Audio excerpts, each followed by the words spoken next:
Welcome to the eLABorate Topics podcast, where we focus on lab-specific strategies for medical laboratory professionals. We're proud to be the healthcare detectives that work behind the scenes to get the results needed to influence medical decisions. Let's grow together and jump right into the lab. Welcome back to another episode of eLABorate Topics. I am your host for this episode, Tywauna Wilson. If this is your first time tuning into the show, welcome. Thank you so much for tuning in and checking out the show. eLABorate Topics is a weekly podcast that offers practical and technical strategies that you can use inside and outside of the laboratory.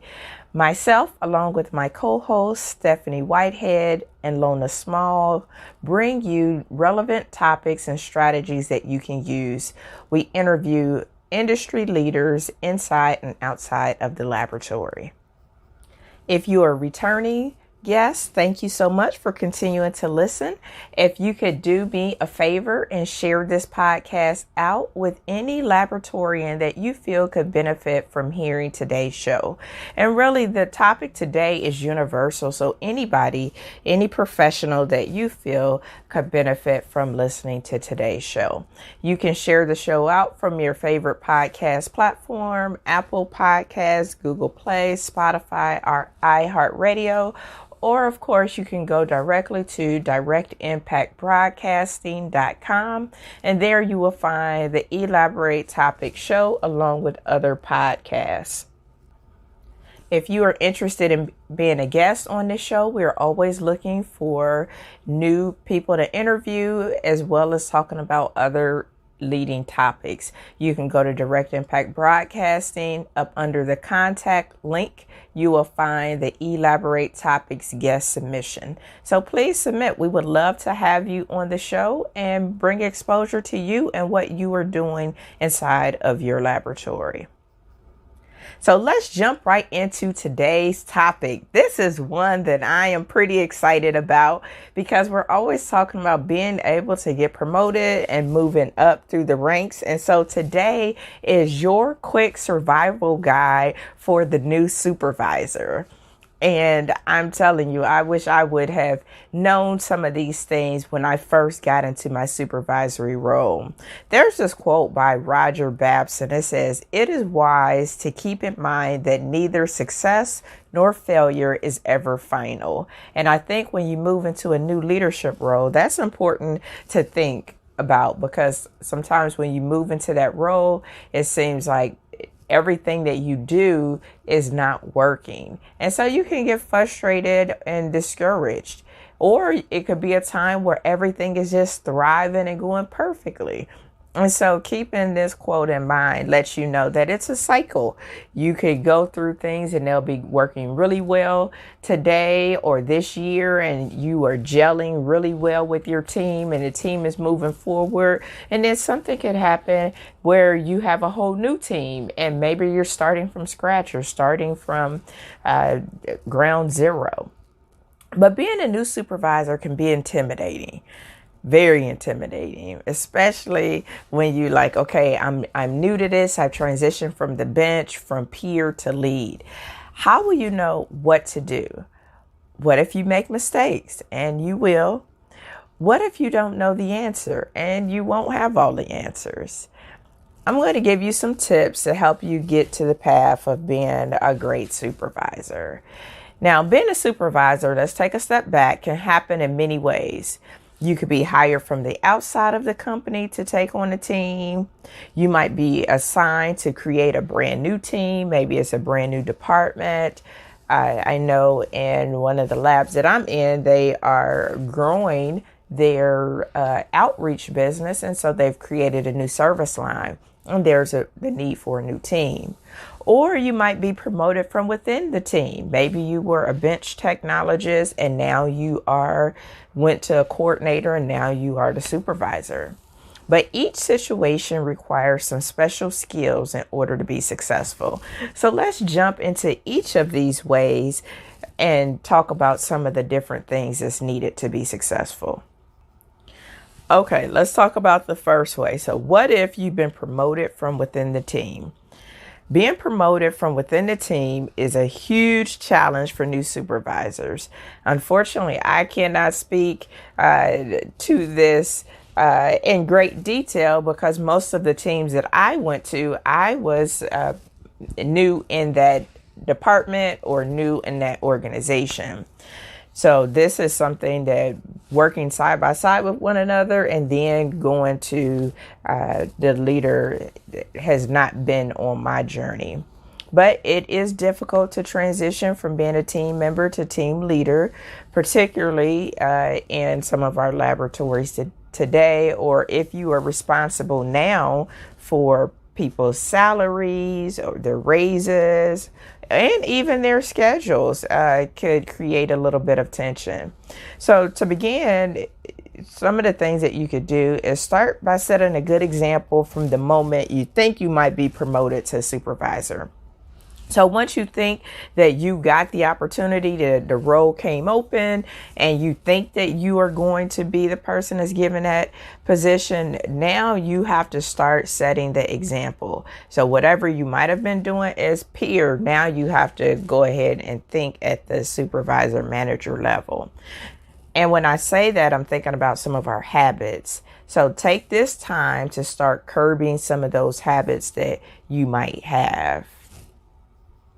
Some of those habits that you might have could be taking longer lunches.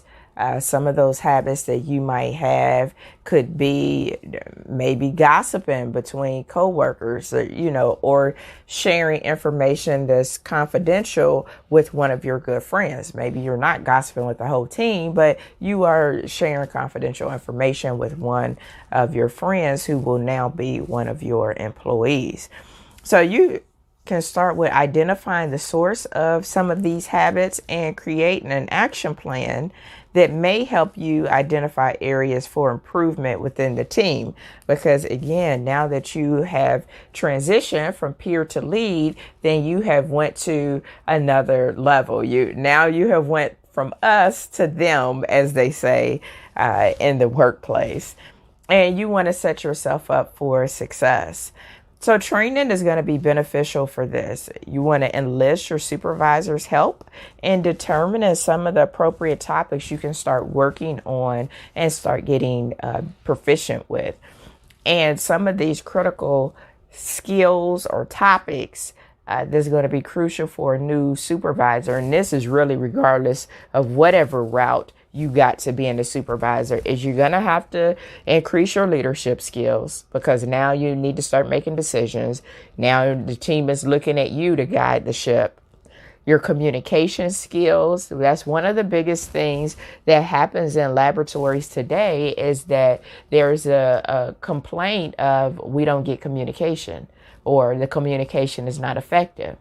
And you have to communicate in a variety of ways today, because people's attention, and in the laboratories, the staff is coming in, they starting to get to their bench assignment. Checking emails is not the first priority of the person on the bench. They're coming in, they are having a shift-to-shift communication with their colleague, and so they may or may not get to your emails. So having various ways to deliver messages will be important. Time management, because there are going to be way more projects than you have time for.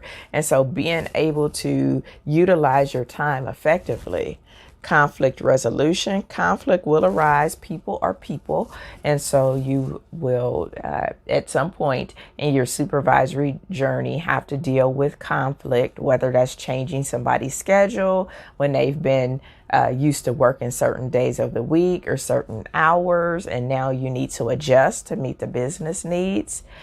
Being able to communicate and deal with that conflict, knowing that it's not about you, or if you have to do any kind of corrective action. Being able to give feedback. We should be giving feedback on a regular basis and not just during an evaluation cycle. And team building. You're going to have new members of your team. You're going to have members of your team exit. You are going to go through that cycle where the morale might be down. So you have to figure out ways to keep your team engaged. And so these are just a few of the areas, important areas, granted, that will be important for you as the new supervisor. So take the time to do careful observing. What is the current supervisor or manager doing? What behaviors work for the team and which ones don't? This way you will get a clear picture of things that you can start to implement that might work better. But take that time to observe before you just start implementing a lot of new changes. Also, you want to get a clear job description and go over it with your supervisor so that there's no surprises and expectations. And review the job descriptions of your team members so that you are clear on what are the roles and the functions of each team. What I find being in management is that's one of the things that kind of lack is clarity. You get the job description maybe when you apply for the job or interview for the job. But once you are in the role, I think having that going over the job description and actual expectations of you as the new supervisor so that you have that on your plan of what you need to work on. And that of your team. So you're also informed if you have leaders up under you, what their role is, if their role is similar in scope to yours, how does it overlap? Does it overlap? Sometimes when you have operations and you have technical, sometimes it can blend, especially if you have team members that have transitioned up who maybe was in a technical role before. Now they're in a more of a supervisory or operations or administrative role. This is important. When you take over the role of supervisor, make sure you have a meeting with your team. Meet with your team. Explain that you've taken over the role and what the responsibilities are, especially if these could be different from what the previous person did in that role. Because if you don't have that meeting and start that foundation, the assumption is you are doing exactly what the previous person did in that role. And that could lead to some communication issues, especially if things have changed. You want to clarify that for the most part, things will continue as usual so that you are getting in and getting adjusted to your role. It's important to speed your first few weeks or spend your first few weeks setting up into your role, understanding the big picture before you start making those decisions. Again, get out, talk with your team, making sure you understand where the department is going from the top down. What are the expectations? What is your strategy? One of the biggest challenges supervisors who have been promoted from within the team face is the lack of respect because you were a team member. And so now some of your colleagues view you a certain way. Here's an example. Let's say you always had a habit of taking an hour lunch instead of 45 minutes, and most of the team had lunch with you. When you get promoted, you realize the behavior has to stop. Remember, we talked about some of the behaviors that you will have to change once you get promoted or as you're going to be promoted. But when you request the team to return from lunch and stay on time, remember, because we have business operations and business needs, we need people on the bench to do the work, to meet the turnaround time, to get stats out. They remind you of some of those previous habits and they tease you. In these situations, what you can do is you can simply provide a logical explanation of changing your behavior. You can say something like, I know I often returned late from lunch before, but that was before I realized how much it was costing the company. The company has this rule for a reason, and I think it's important that we all respect it. So that's a strategy that you can use to get from under that behavior. Unfortunately, people don't forget, but the way that you move forward is the way that your team will get acclimated and respect you. But the biggest thing is not to respond with emotion or jibes. A logical explanation or simple, I don't think, those kind of comments are appropriate, should make the position clear in a professional manner, because you might get people that say, well, now you the boss, so now this is an issue, or now this costing the company. So people may give some jabs, and that's one of the things that you can say is I don't think those kind of comments are appropriate. So those are some things to think about if you have been promoted from within the team.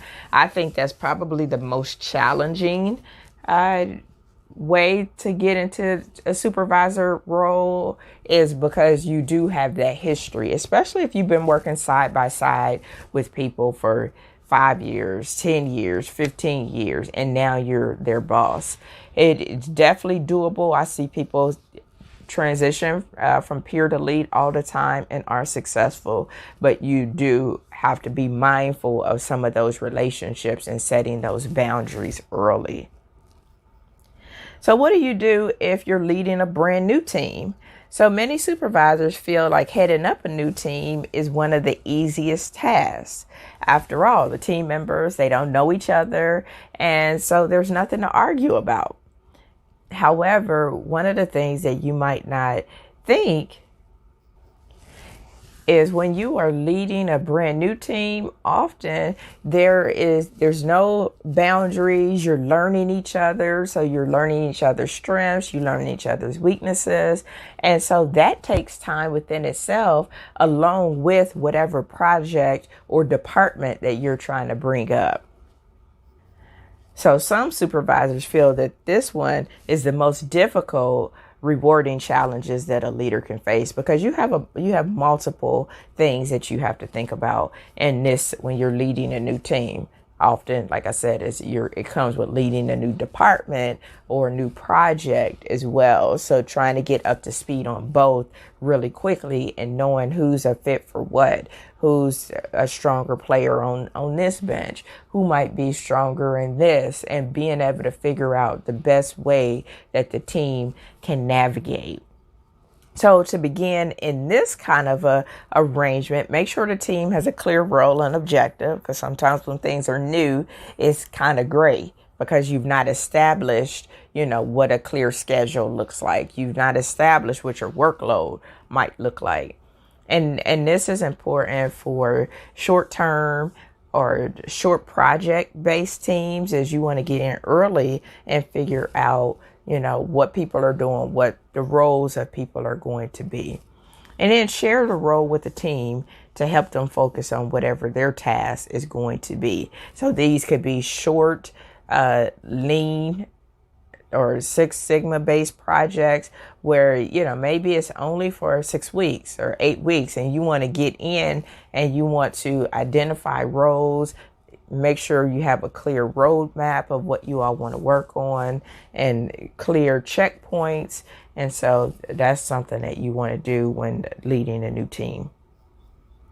One consideration in this route is sometimes employees that have been transferred to a new team, sometimes, especially within the same company, is that they can have a hard time letting go of their old positions and some of the things that they did in their previous roles. So that's just one kind of caveat that you should be aware of when leading a brand new team.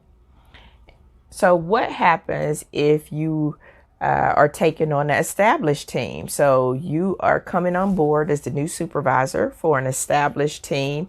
That can be tough too. So becoming a new supervisor, like I said, it is a rewarding opportunity and it's awesome, but it can be a bit challenging at times, regardless of the route that you get there. And when you're coming into established team, your primary objective really is to not appear to be a threat, but rather a helpful new resource and valuable ally.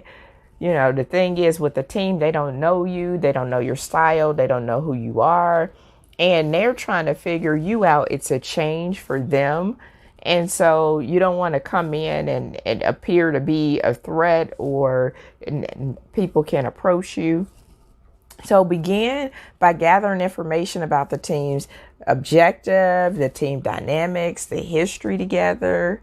And if possible, it would be great if you were able to be introduced to the team before you started working there as their supervisor to get some time watching them do their work. But I understand that this doesn't always happen just because of the transition of your current role to your new employer.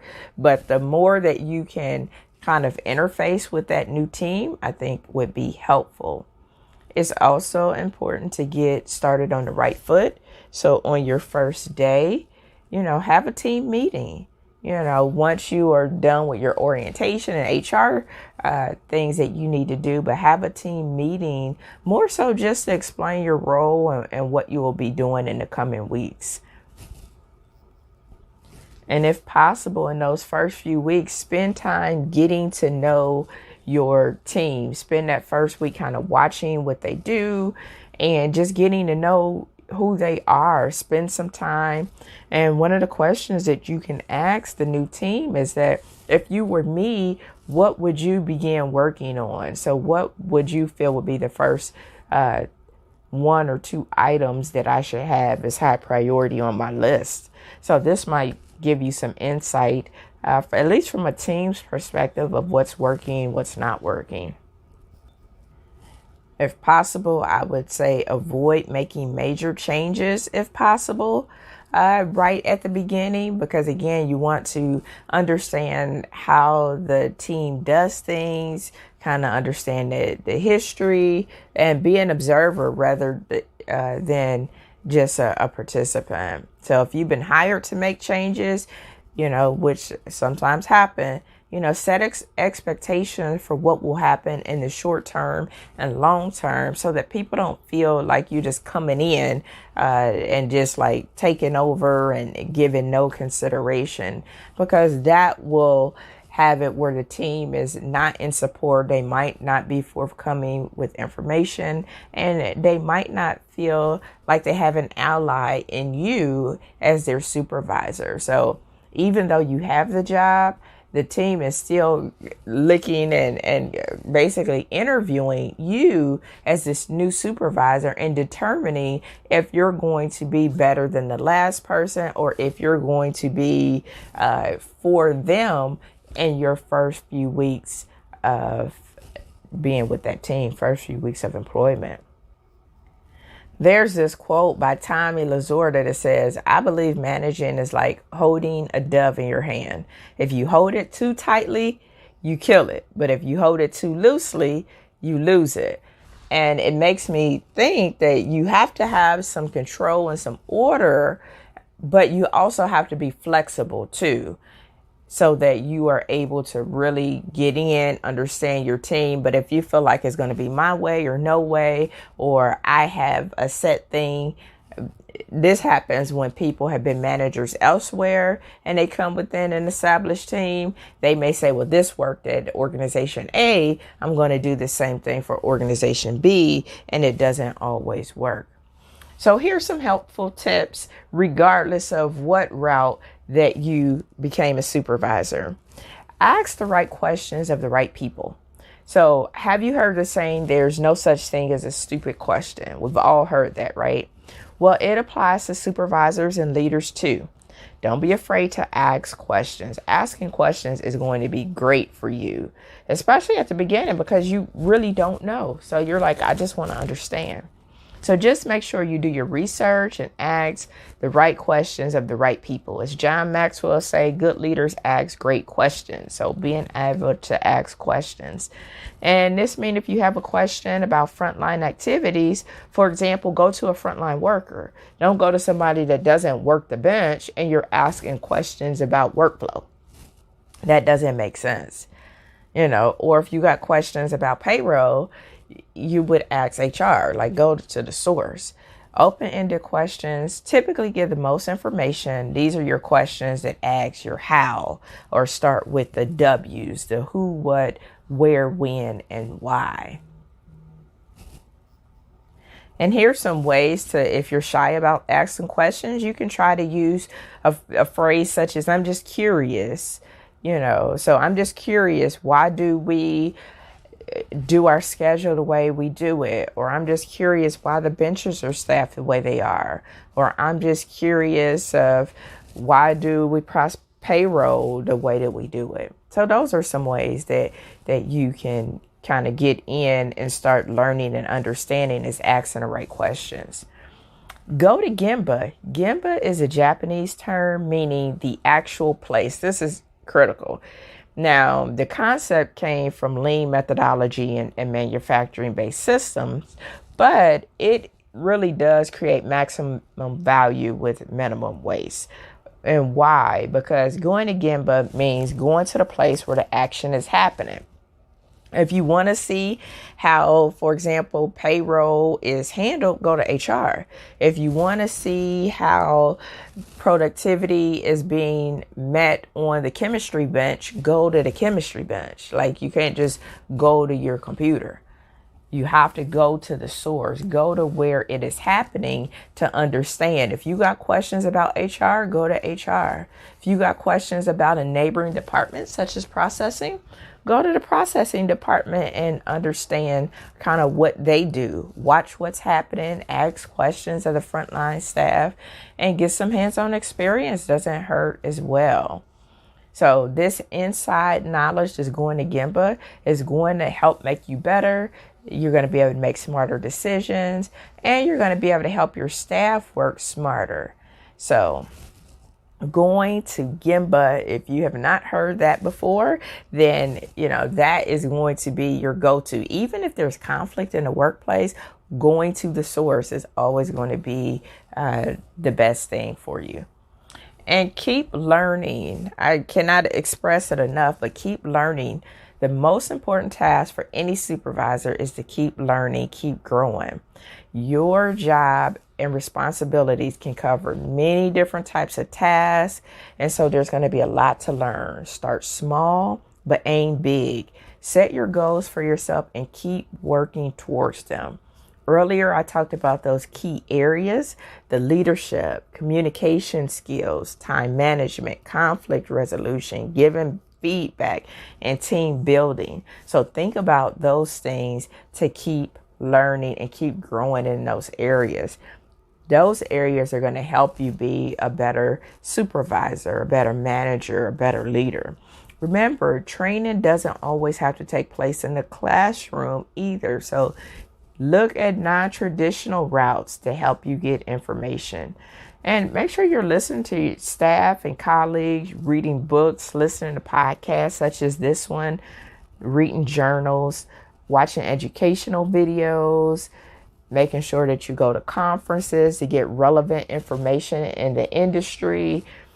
Those are all things. Get you a mentor, invest in a mentor or coach, get into master classes, online webinars. There is no lack of information in order for you to be successful. It's up to you to shorten your learning curve, and you can go by any of these routes to get the information. What I would recommend is that whatever route you choose, make sure you include a route that allows you to be able to ask questions and understand and learn from somebody. While self-study programs are awesome, I think those are very convenient. Sometimes you want to be able to give your situation to somebody and have them help you through it or walk you through it.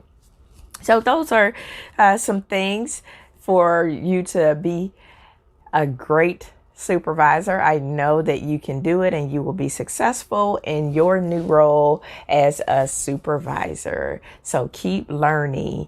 Go to Gemba. Ask great questions. So thank you for tuning in to this episode of eLABorate Topics. I hope if you are a new supervisor or looking to be a supervisor that you were able to get some practical tips. Please share this podcast out with anybody can use it. And thank you so much for tuning in to another amazing episode. Until next time, have a good day.